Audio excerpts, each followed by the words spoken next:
Bienvenue à Bruxelles, bienvenue au Parlement européen pour un nouveau numéro du Bar de l'Europe, un numéro XXL de près d'une heure pour vous révéler tout d'abord la véritable raison qui a poussé les Britanniques à voter pour le Brexit, c'est la bouilloire électrique. Explication dans un instant. Le Brexit et maintenant, qu'est-ce qu'on fait? Ce sera notre grand débat entre deux personnalités de caractère. Et enfin, toute autre chose, on va vous parler du statut d'étudiant fantôme, seul moyen pour beaucoup de jeunes aujourd'hui d'entrer dans le monde du travail. Voici le Bar de l'Europe, version maxi.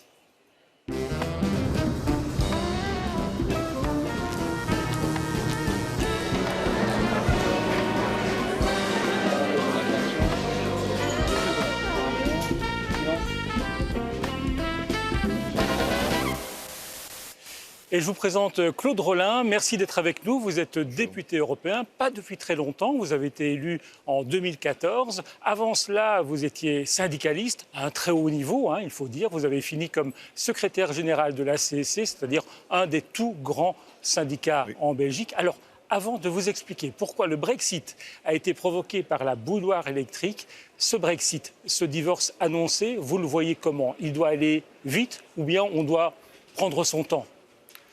On doit aller vite et prendre le temps nécessaire pour bien faire les choses. Quand je dis vite, il faut d'abord faire tout pour ne pas allonger une période d'instabilité. Parce qu'une période d'instabilité dans le monde, dans la société, c'est quelque chose de tout à fait négatif. Négatif pour les entreprises, négatif aussi pour les citoyens qui se posent des questions, qui sont inquiets. Donc avançons sérieusement, en profondeur, mais le plus rapidement possible, sans perdre de temps. Mais surtout, puisque ce Brexit, pour moi, est quelque chose de négatif et de malheureux, mais il faut respecter le vote des citoyens britanniques. Mais surtout, ne nous lamentons pas. Faisons du Brexit une opportunité pour faire en sorte que l'Europe de demain soit meilleure et corresponde mieux aux attentes des citoyens. Claude Rolin, est-ce que vous buvez du thé? Relativement peu, je dois vous avouer, je suis surtout un buveur de café.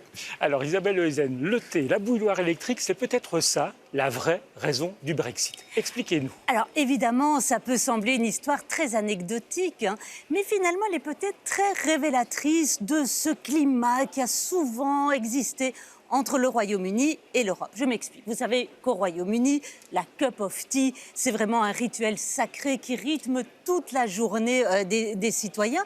On dit même que la reine, quand elle est montée sur le trône, elle aurait demandé deux choses, le Times et une tasse de thé. Alors, avec quoi ils préparent leur thé? Eh bien, avec ceci, avec la fameuse bouilloire électrique. Alors, quand l'Europe songe peut-être à diminuer la puissance de ces bouilloires, eh bien, les Anglais réagissent assez fortement. Ça a même été un argument dans la campagne des pro-Brexit. Shocking. Alors, shocking, oui. Alors, on peut peut-être comprendre comment les Belges réagiraient si jamais on leur disait que leurs frites, eh bien, elles ne peuvent plus aller dans des friteuses électriques. Quelle horreur, voilà, quelle horreur. Alors, est-ce que les Britanniques ont eu raison de s'inquiéter en la matière? Je vous propose de regarder le reportage d'Emmanuel Morimont. Ça fait partie de la culture anglaise. C'est presque sacré. Je bois du thé chaque matin et chaque après-midi, en principe. Quand il y a les grandes émissions sportives à la télévision, une grande série, s'il y a une pause ou un spot publicitaire, il y a une pic d'énergie parce que tout le monde, ils allument le bouilloire. Alors, quand l'Europe veut toucher au bouilloire, les eurosceptiques crient au scandale. The argument that Europe is putting forward that smaller kettles are going to be more efficient energy-wise is not true. There's so much complication and nonsense they create that makes everyday lives of ordinary people more difficult. This is about the nanny state burying its tentacles deeper into our private lives, choking consumer freedom. Qui a raison, l'Europe ou les eurosceptiques? On a voulu savoir en amenant deux bouilloires au professeur Humblay. À gauche, une bouilloire de 2400 watts et à droite, une de 600 watts. Laquelle va consommer le moins d'énergie pour faire bouillir 1 litre d'eau? C'est parti pour le match. Évidemment, la bouilloire plus puissante chauffe l'eau plus vite. En 3 minutes, l'affaire est faite. Pour la blanche, ça prend presque 3 fois plus de temps. Mais laquelle est moins gourmande en électricité? Effectivement, donc nous avons dû tester des bouilloires aujourd'hui. Q est égal la masse. Bon, on vous épargne le cours de science. Donc elle dépend à la fois de la tension au carré. Et le résultat, c'est quoi? Mais finalement, c'est le petit bouloir de 650 watts qui a consommé 18% d'énergie en moins. Après, on a confié les résultats du professeur Humblet à un expert en bilan carbone. Il a fait un calcul très savant, car on sait qu'en moyenne, un Anglais boit 3,5 tasses de thé par jour. Pour tout le pays, ça représente 166 millions de tasses. Ce que j'ai fait, c'est que j'ai considéré qu'en Angleterre, l'ensemble des Anglais passaient de cette bouilloire-là qui consomme un peu plus à cette bouilloire-là qui consomme un peu moins, pour évaluer combien ça pouvait représenter en termes d'économie d'énergie, en termes d'économie sur le plan des émissions de CO2 et en termes financiers. Et donc au niveau des résultats, en termes d'énergie, on est sur une économie de 275 000 MWh par an. 275 000 MWh par an, c'est la consommation électrique d'une ville de 17 500 habitants en Angleterre. Ça représente aussi 136 000 tonnes de CO2 par an, soit 52 000 vols aller-retour Bruxelles-New York ou 19 000 tours du monde en voiture. Au final, les Anglais pourraient économiser pas loin de 44 millions d'euros. Qu'est-ce que vous pensez du projet de directive européenne sur les bouilloires? Sur les bouilloires? Sur les bouilloires. Les bouilloires. Qu'est-ce que c'est que les bouilloires? Pour chauffer l'eau pour le thé. Ah, les bouilloires. Foutez de nous? Non, c'est une blague. Non, c'est pas une blague. Ça vous intéresse pas? La bouilloire, pas vraiment. Vous en foutez? Ouais. Toute cette histoire amuse beaucoup Sarah. Elle vit en Belgique depuis plus de 20 ans et elle a le sens de la formule. Je pense que finalement, c'est une petite tempête peut-être dans une tasse de thé. Voilà.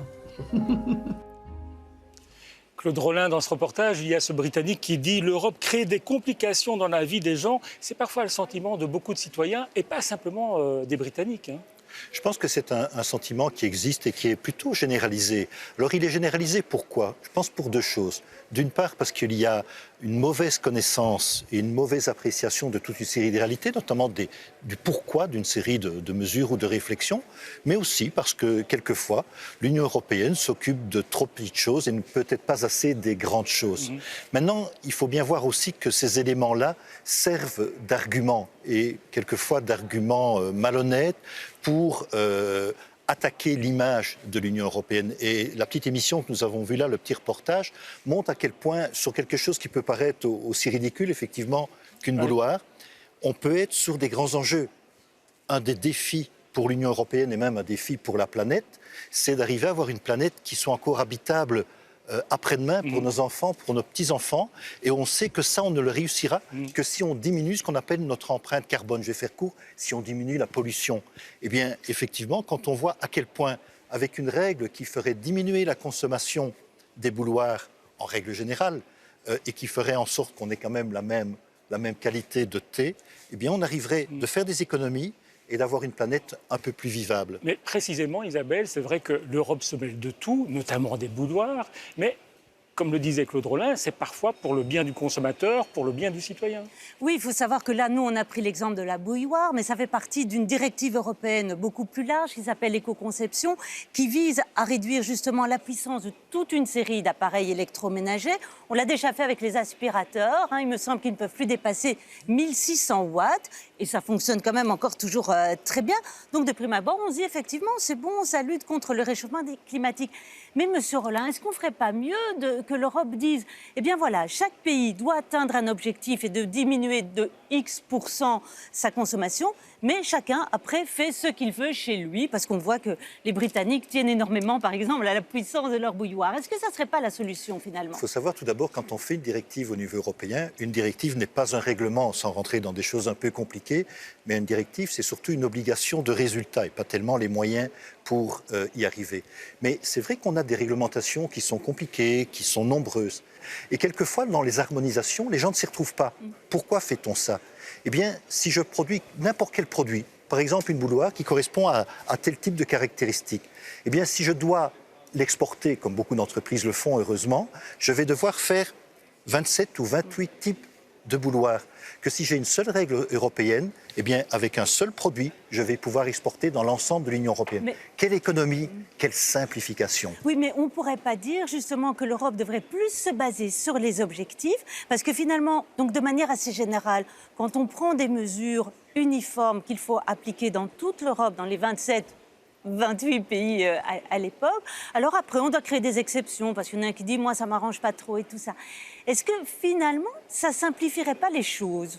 Non, parce que là, on aurait... Enfin, les objectifs sont des éléments importants pour mener différentes politiques et on peut les faire de différentes façons. C'est ce que je disais tout à l'heure, le rôle des directives.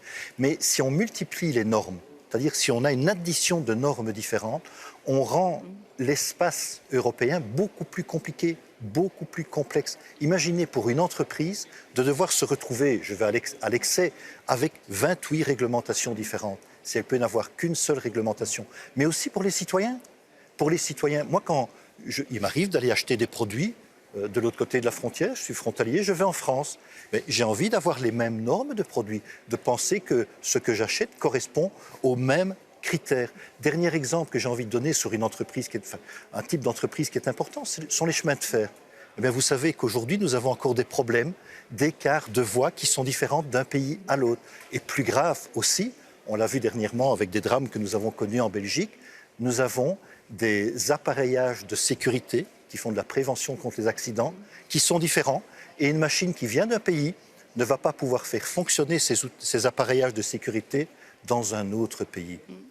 Alors, c'est vrai qu'on peut se poser des questions sur cette bouilloire électrique. Est-ce qu'elle va sauver la planète? D'autant que les voitures, Isabelle, peuvent continuer à polluer. Et le Parlement européen où nous sommes a d'ailleurs donné une espèce de permis de polluer aux constructeurs automobiles. Le citoyen, il se retrouve plus très bien. On s'y perd effectivement parfois. Hein. Donc ce dont vous parlez, c'est les normes d'émission d'oxyde d'azote. Et alors jusqu'en 2019, les constructeurs automobiles pourront dépasser ces normes européennes de 110%. C'est le Parlement européen qui l'a décidé.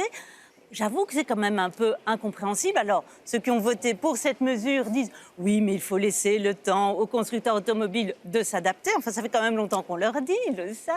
Les autres disent « finalement, on a quand même cédé aux sirènes des constructeurs automobiles ».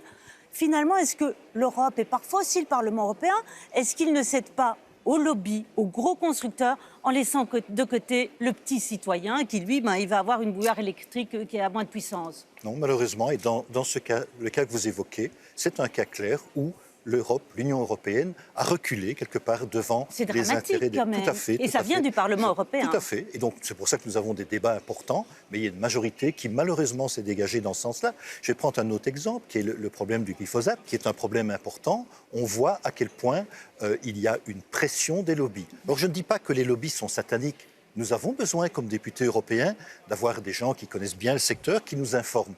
Mais nous devons toujours, comme députés, nous sommes des élus du peuple, en permanence, nous devons avoir la responsabilité de notre mandat et juger en toute autonomie des choix que nous faisons, des choix politiques et des votes.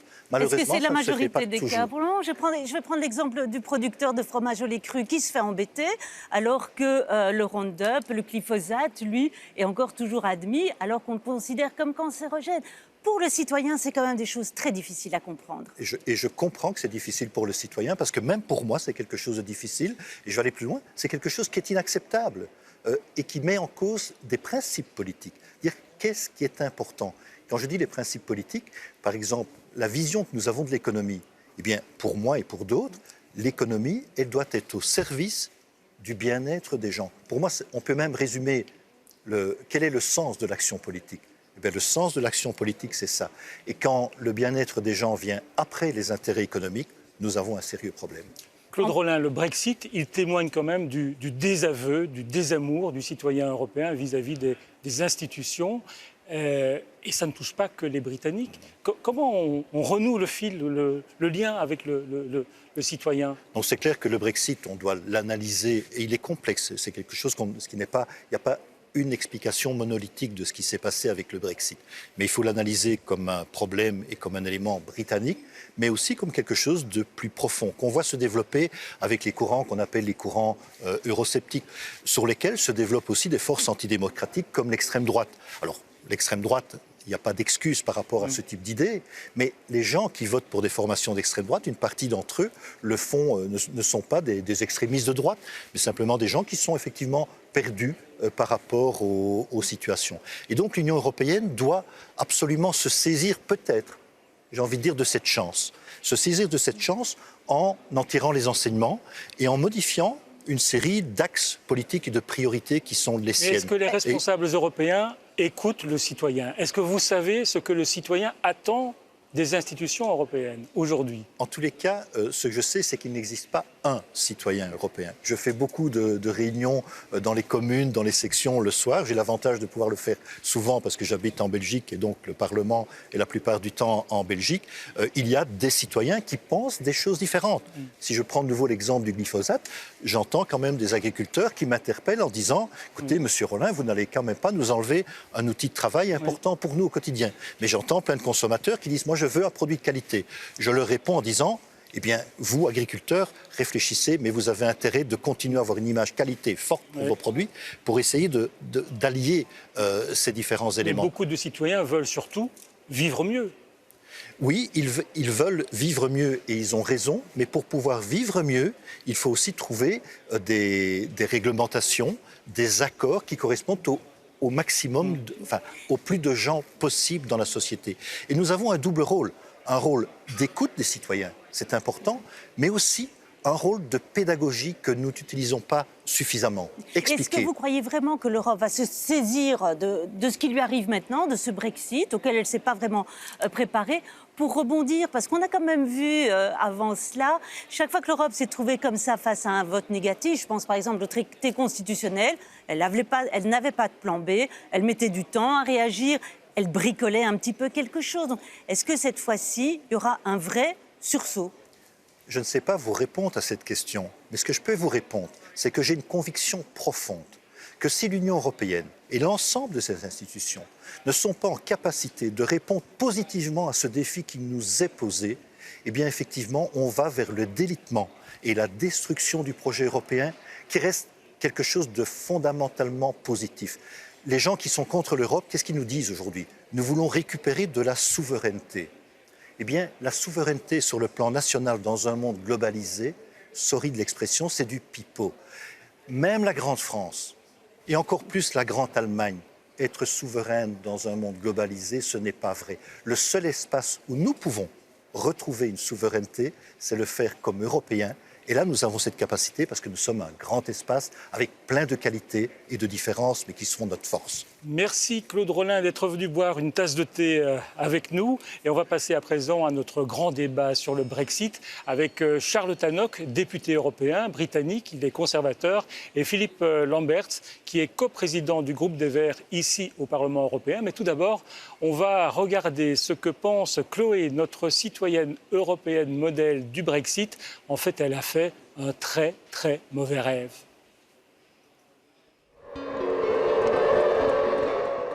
Ce jour-là, Chloé a rêvé d'un pays fantastique, le Brixiland, un pays divisé entre partisans et opposants. Objet de leur débat, l'Alliance des nations censées vouloir la même chose, en abrégé, l'ANVC. Les partisans veulent continuer à en faire partie, les opposants veulent la quitter. Et pour les Brixilandais, le choix est difficile. Apparemment, les partisans se recrutent plutôt chez les dirigeants, les banquiers, les industriels, les patrons et le gouvernement. Mais il y a aussi des dirigeants parmi les opposants et des partisans parmi ceux qui ne dirigent plus à ne plus rien comprendre. Pour les partisans en tout cas, si les opposants l'emportent, ce sera la ruine, la bourse périclitera, le chômage augmentera, les financiers déserteront le pays. Et en plus, le Brixiland risque de se disloquer. Car là-bas, comme dans d'autres États, il y a des indépendantistes. Ici, ce sont les Skogsilandais. Habitants du Skogsiland, petite nation très attachée à la NVC et à ses valeurs. Cela fait longtemps qu'ils veulent sortir du Brixiland, décider seuls de leur avenir. Un peu comme les opposants. Car les opposants, ils en ont marre. Marre des normes écologiques, des réglementations, de la bureaucratie. Plus question de recevoir sans contrôle les citoyens venus d'autres pays, qu'ils soient de l'Alliance ou d'ailleurs.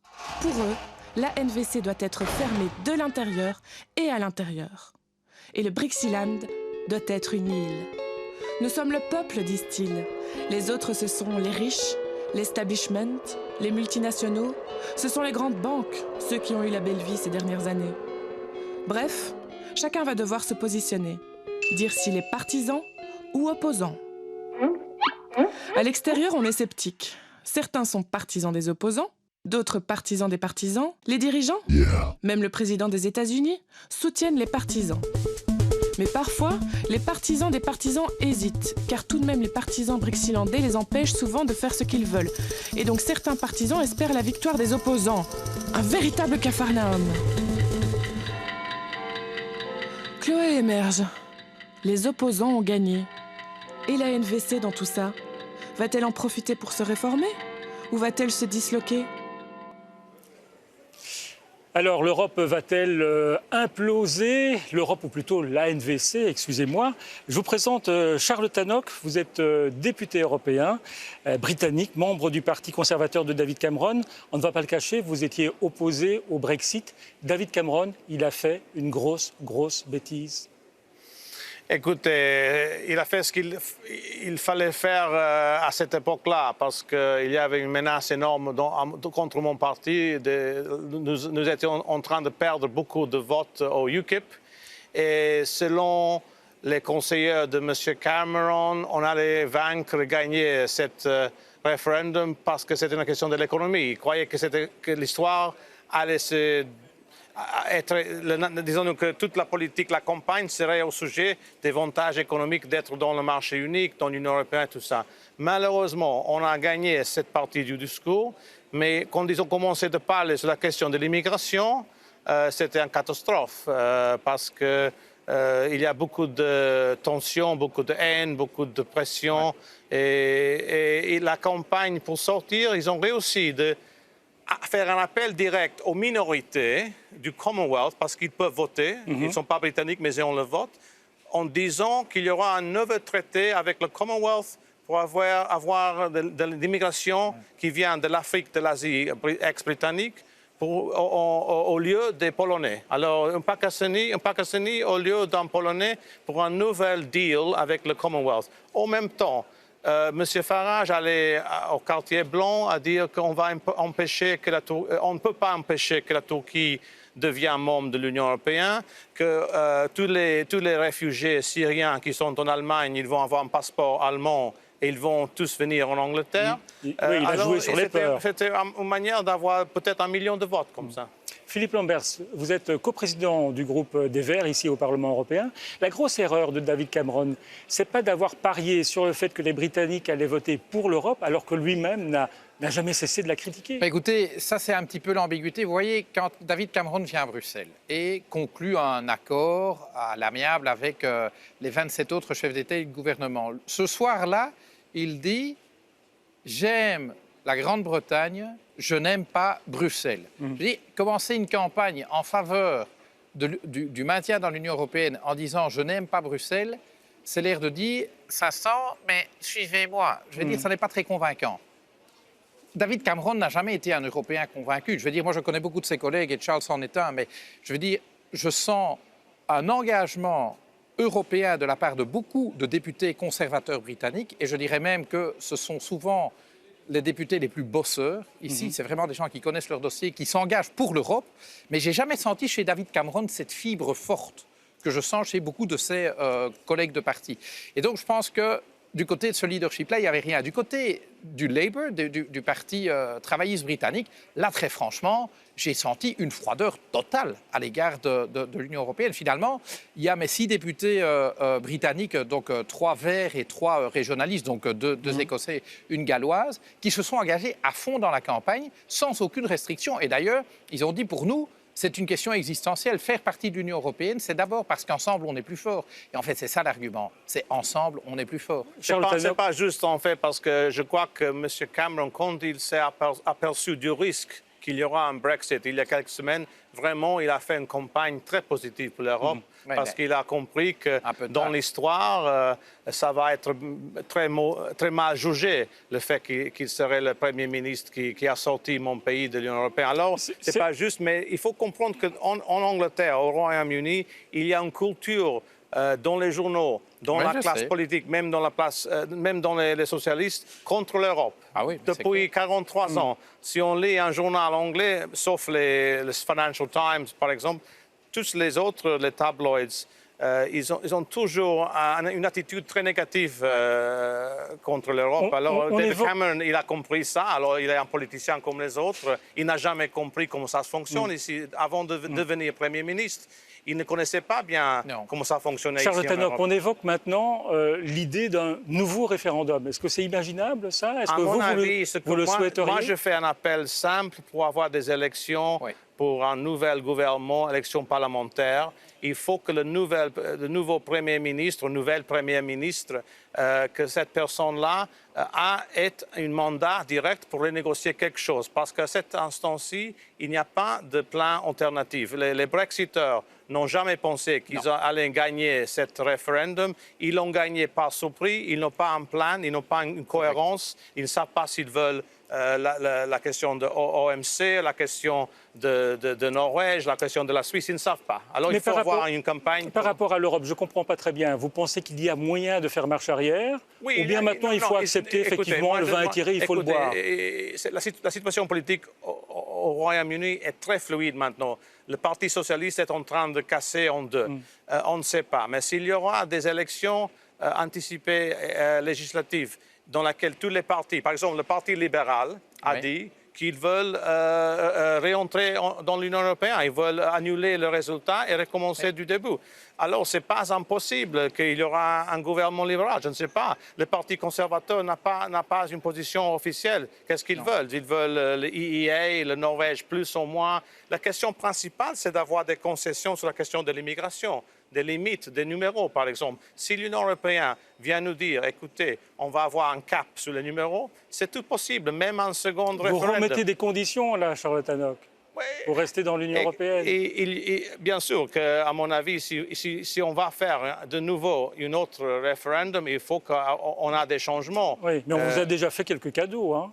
Oui, mais ça n'a pas suffi pour la question de l'immigration. Est-ce que c'est vraiment ça qui a joué? Parce que, vous le dites vous-même, une série de ceux qui ont fait campagne pour le Brexit espéraient ne pas gagner. Et pour moi, c'est très clair. Je veux dire, quand on entend les déclarations de Farage le soir même des élections et dit « je pense que le Remain a gagné », c'est en fait, j'espère il croyait ça, tout le monde croyait ça. Il espérait. Parce qu'aussi, la raison d'être du UKIP disparaît, du Parti indépendantiste britannique disparaît, si le Royaume-Uni sort de l'Union européenne.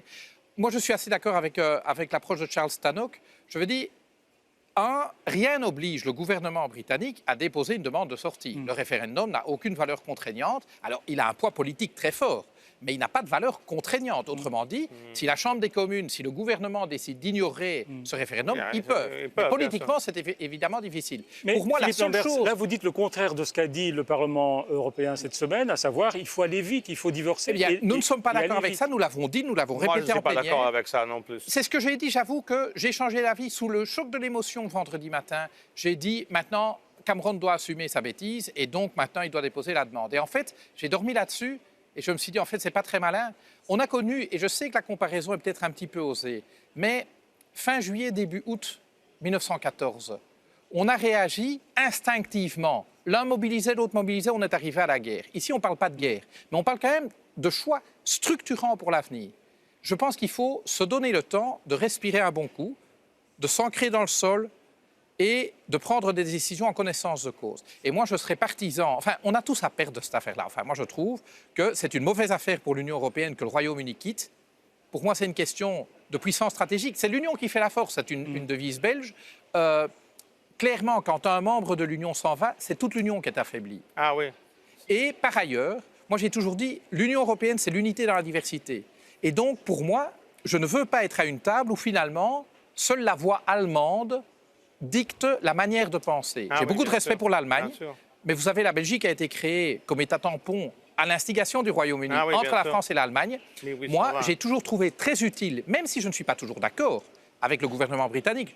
David Cameron n'est pas mon ami, notamment sur les questions de commerce international, mais j'ai toujours trouvé que la présence anglo-saxonne à la table est un plus. C'est un plus, c'est une force. Et donc, moi, je ne veux pas la perdre. Et donc, si on peut se donner le temps pour rattraper la sauce, permettez-moi de le dire comme ça, si le citoyen britannique veut reconsidérer, je veux qu'il en ait l'opportunité. S'il confirme, s'il nous dit par une élection générale, écoutez, non, c'était un choix mûrement réfléchi, je veux qu'on sorte, eh bien, alors on discutera. Mais s'il veut se raviser... Philippe Lamberts, vous dites la présence des Britanniques, c'est un plus, mais la vision de l'Europe qu'ont les Britanniques, c'est quand même pas votre vision. Non, mais qu'est-ce que c'est les Britanniques?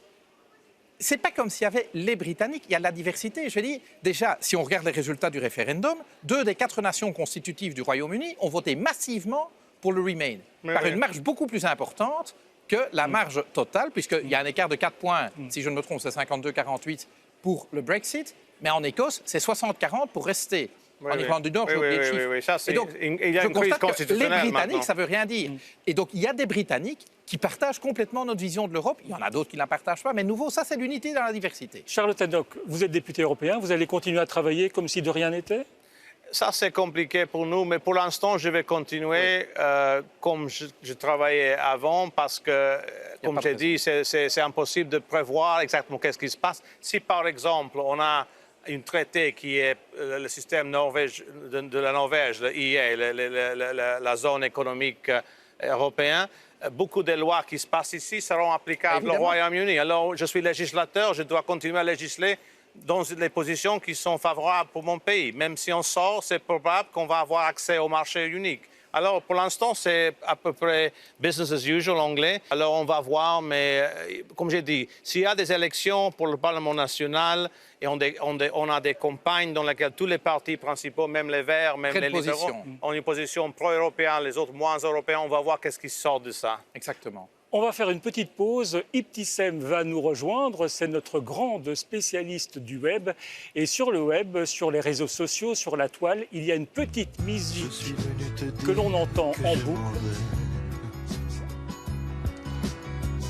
Et tes larmes n'y pourront rien changer. Gainsbourg qui chante le Brexit et ça cartonne, hein, Ibtissem. Ça cartonne sur les réseaux sociaux depuis le référendum, bien sûr.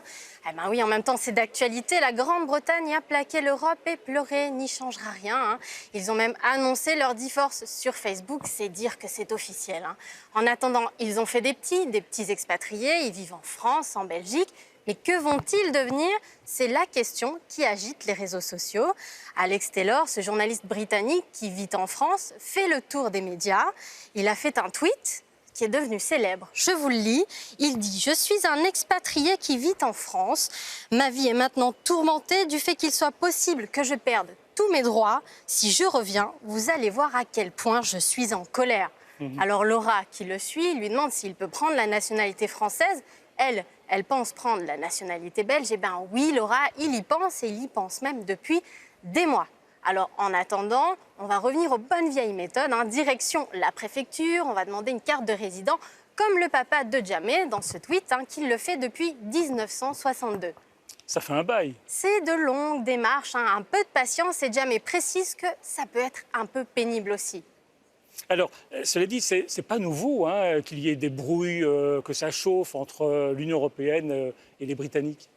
Eh bien non, c'est pas la première fois. Hein. Il faut dire que la Grande-Bretagne n'est pas très bonne cuisinière. Hein. Regardez ce sketch de Jacques Villeray, il date de 82. Il est dans la peau du ministre français délégué au marché commun. Il sort d'un repas avec les ministres de l'Union, un repas un peu arrosé.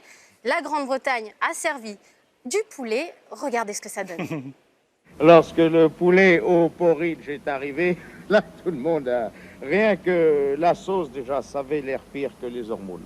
Il n'y a que le ministre allemand qui a eu le courage de prendre une cuisse et qui... Il a dit quelque chose, monsieur le ministre, après?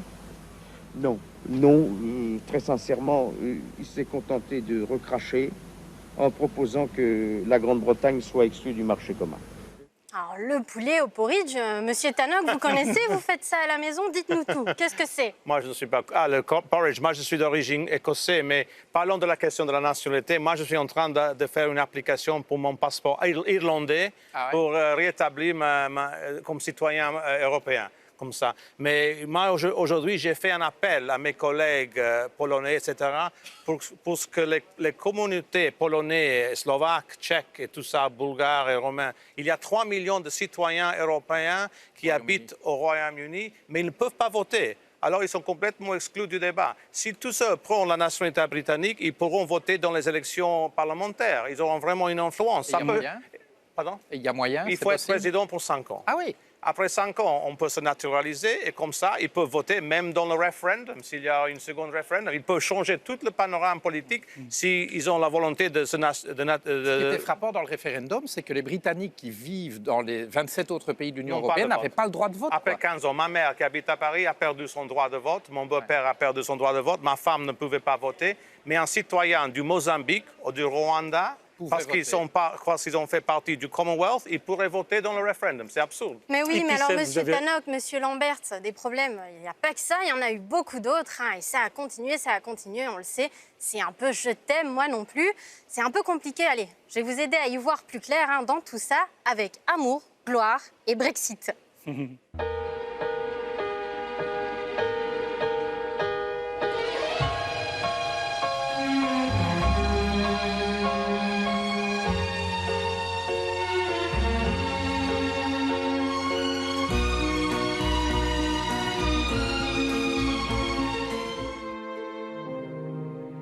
Je n'en peux plus, Pamela.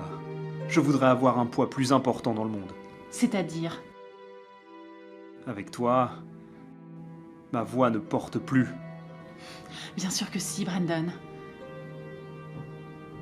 Ta voix est plus forte quand nous sommes ensemble, pas quand tu es seul. Je préfère discuter avec l'OTAN, l'ONU, plutôt qu'avec toi. Surtout, tu me coûtes beaucoup trop cher. Mais je te donne de l'argent, moi aussi. Et tu m'en donnes beaucoup moins que les autres. Voilà, Ibtissem, merci de nous avoir promenés sur la toile, Charles Tannock, dans Amour, gloire et Brexit. Il y a cet argument, l'Europe coûte cher. Ça, il n'y a pas que les Britanniques favorables au Brexit qui ont développé cet argument. Moi, je vous ai entendu dire ça aussi. Ils ont dit des grands mensonges, en fait. Dans la campagne, les Brexiters ont dit que ça nous coûte 20 000 millions d'euros par année et que tout cet argent-là allait être dépensé sur le système national de santé, pour les fermiers. Ils ont exagéré tous les numéros et les dégâts. On fait la réalité. Toutes les études économiques ont montré que même quand on est des contribuants nets, on reçoit beaucoup plus parce qu'on a accès au marché commun, on a accès au traité de libre-commerce globalement, on a le passeport pour nos banques, nos systèmes financiers qui vendent leurs produits dans toute l'Europe. Alors c'est ridicule. Moi, je suis absolument convaincu que le Brexit va résulter dans une contraction économique de mon pays. On va perdre du PIB, peut-être 5% de notre PIB. Et l'Union européenne risque d'y perdre des plumes également. C'est clair, puisque, comme le disait Charles, le Royaume-Uni est un contributeur net, le deuxième, après l'Allemagne, au budget de l'Union européenne. Donc, autrement dit, le Royaume-Uni paye plus, malgré le rabais obtenu par Margaret Thatcher, paye plus que ce qu'il ne reçoit au titre des budgets européens. Mais comme le dit Charles, il y a tous les autres impacts économiques de la participation à l'Union européenne. Ce n'est pas un jeu à somme nulle, évidemment. Mais c'est vrai que du point de vue du budget de l'Union européenne, ça va être un peu gênant, puisqu'il va falloir alors raboter les budgets. Peut-être que les autres États vont devoir en remettre au pot. Les Allemands les premiers, mais tous les autres contributeurs nets vont devoir remettre au pot. Et donc, c'est clair que c'est de nouveau un exemple de « ensemble, on est plus fort ». Vous savez, j'ai été très frappé le soir du référendum. Avant d'aller dormir, les premiers résultats qui venaient, c'était du nord-est, c'était de Sunderland. Sunderland est un endroit où le principal acteur économique, et si je ne me trompe, une usine d'assemblage automobile japonaise, mais j'ai oublié. Nissan, oui. C'est Nissan. Ils vont souffrir terriblement. Les Japonais ont fait du Royaume-Uni la tête de pont de leurs investissements en Europe. Pourquoi? Parce que le Royaume-Uni fait partie du marché intérieur. C'est évident que si le Royaume-Uni n'y est plus, c'est clair que le prochain investissement de ces investisseurs japonais ou chinois ou autres, ça sera à l'intérieur du marché unique. Donc, pour moi, ça tombe tellement sous le sens. Mais il y a énormément de mensonges qui ont été colportés. Et franchement, c'est ça qui, moi, m'inquiète pour la vie politique en général, pas spécialement au Royaume-Uni, c'est le mensonge et la haine. On a eu vraiment des discours haineux, vraiment dépeignant l'autre comme un barbare, comme un ennemi. Je vais dire, on a vu des images dans la campagne de Nigel Farage qui dépeignaient les réfugiés un petit peu comme à l'époque des nazis, on dépeignait les juifs et les... Franchement, le retour de ce genre de pratique en Europe est très inquiétant parce qu'il ne faut pas s'imaginer non plus que c'est une spécificité britannique. J'en connais d'autres et qui ont parlé en plénière lorsqu'on a débattu du Brexit. Quand j'entends Marine Le Pen, elle n'en est pas à un mensonge près non plus. Et donc ça, c'est inquiétant pour nous tous. La peur de la contagion, vous l'avez, cette peur? Oui, absolument, parce qu'il ne faut pas s'imaginer... L'euroscepticisme progresse partout en Europe et je pense que la première cause de l'euroscepticisme, ce sont des politiques qui créent plus d'inégalités, qui en fait laissent toujours plus de nos concitoyens au bord de la route. Il ne faut pas s'étonner que ces concitoyens, à un moment, aient envie de tourner le dos à l'Europe. Et donc, je pense que l'Europe est une idée absolument essentielle. Ensemble, on est plus fort, mais il faut que ça profite à tout le monde. Charles Tannock, c'est possible de dire britannique maintenant, aimer l'Europe? J'ai beaucoup d'espoir le fait que les jeunes, 75% des jeunes ont voté pour rester et 75% de ceux qui ont plus de 60 ans ont voté pour sortir. J'espère que dans l'avenir, quand ces jeunes-là deviennent plus grands, dans 10-15 ans, si l'Europe est encore là comme projet, j'espère que oui, qu'il y aura un autre référendum pour rentrer avec le vote des jeunes qui maintenant savent que le monde a changé. Si les jeunes s'étaient plus mobilisés, peut-être que le résultat aurait été différent. Oui, parce que seulement 36% ont voté. Ça, Charles Tannock, Philippe Lamberts, merci d'être venu au Bar de l'Europe. Et on va faire entrer les fantômes à présent, les étudiants fantômes. De quoi s'agit-il? Eh bien, vous allez tout comprendre en regardant ce reportage qui a été réalisé par des étudiants de l'école de journalisme de Louvain. C'est un reportage signé Pauline Auvernay, Thomas Dufrane et Thomas Depiquer. Regardez.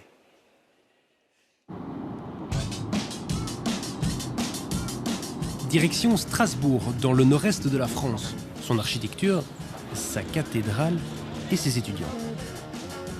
Anna-Lena, 25 ans, fait partie d'eux. Ou plutôt, elle refait partie d'eux.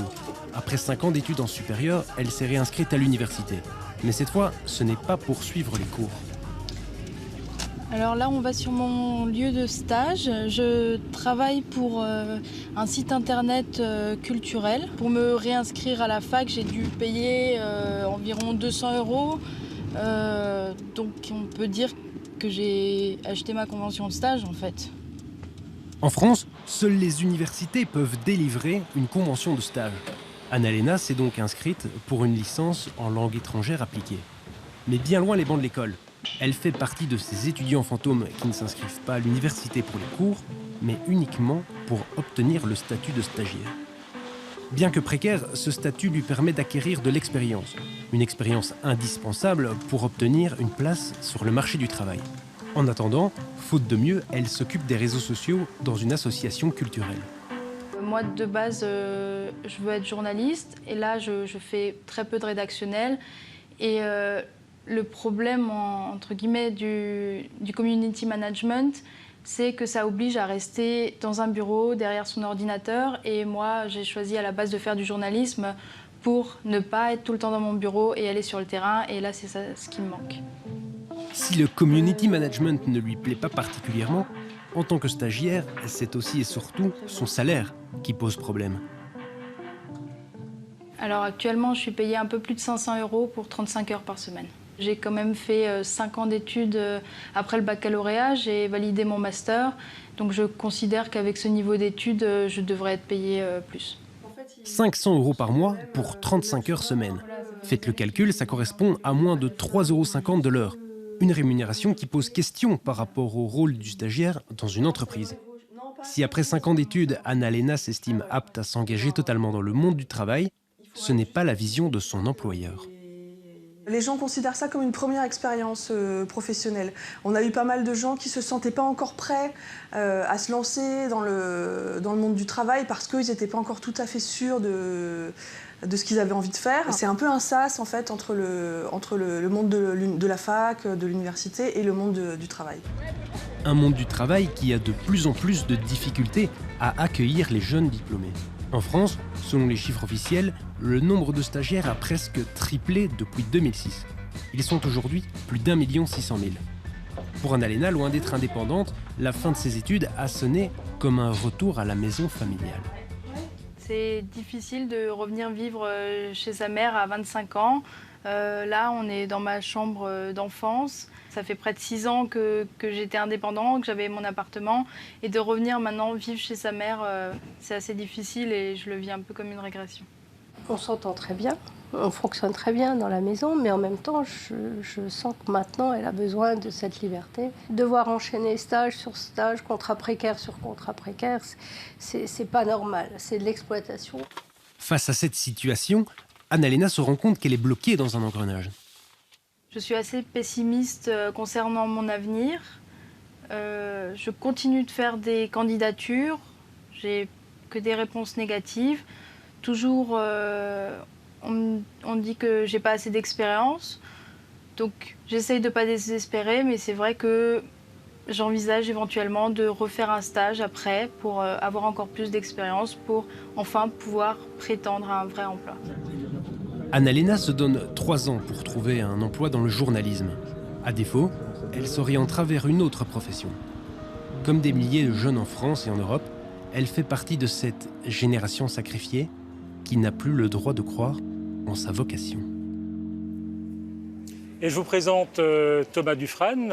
Vous êtes étudiant à l'école de journalisme de Louvain et vous faites partie de cette équipe qui a réalisé ce reportage. Pourquoi ça vous intéressait, cette question d'étudiants fantômes? Vous en connaissez beaucoup?